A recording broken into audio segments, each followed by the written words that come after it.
physical food. And in response to the spiritual hunger of the people of his own time, Jesus proclaims himself to be the bread of life that came from heaven and feeds them with his word.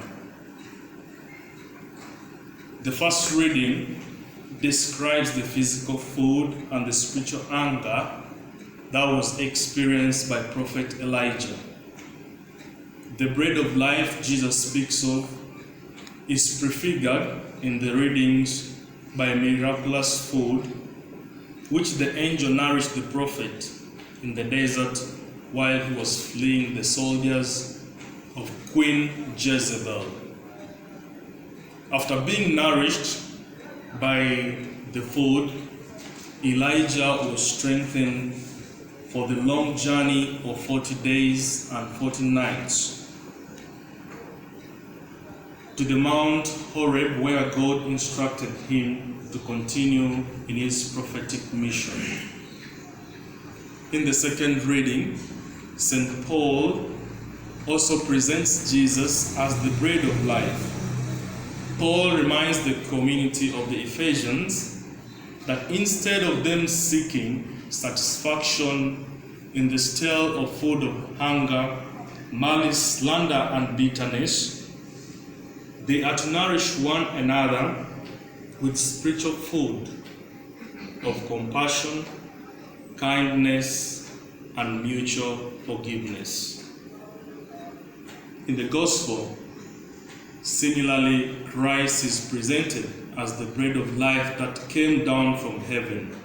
He is the incarnate Son of God, who is the new perfect manna, a representation or a symbolism of the Holy Eucharist, in which Christ gives us a share of eternal life while we are still here on earth. The Jews did not comprehend Jesus' proclamation of him being the bread of life that came down from heaven, because they had that understanding of the monotheistic God, two gods. And as such, they murmured when Jesus said that he is the bread of life that came down from heaven. What do we learn from all these readings? The readings reminds us or gives us a challenge to recognize Jesus, whom we consume in the Holy Eucharist, is actually God who assimilates us into his being. And as such, we are called to be bread and drink for others. The presence of Jesus in the Holy Eucharist challenges me and you today to sacrifice ourselves for others as Christ has done for each one of us. Once we are able to sacrifice, we live in a world where a lot of challenges are there. The gap between the rich and the poor is very wide.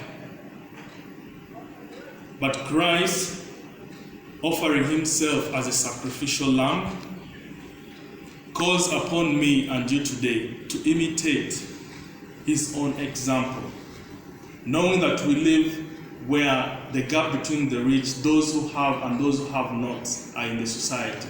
And so, you who have, me who has, we are called to share. Just like Christ brings himself down through the Word and through the Holy Eucharist, calling upon us to share in his body and blood. Similarly, me and you today, we may be having, and there is a neighbor who does not, in imitation of the example of Christ who came down to give us life eternal. In our material goods that we have, we ought to share the little. Not only the goods in the food perspective, like the way he fed the Israelites with the manna, but also even sharing through listening. Oftentimes, a majority of the people, or the haves, when somebody comes and tries to knock at somebody's gate, Normally what runs into the minds of the people is that this person has come to beg. It is not necessary that this individual has come to beg. Perhaps this individual wants to share the experience of his or her life with you. And so even just the mere fact of me getting out to listen, to give an ear to this person, it brings a consolation to this person. Unfortunately, our world today, because maybe of insecurity and the fear, when we amass a lot of wealth, we don't actually have that peace of mind. It is not that we shouldn't have wealth. Those who have, they should have. Everybody else must have. But the problem is that when we have this wealth, we become insecure. We become insecure, thinking that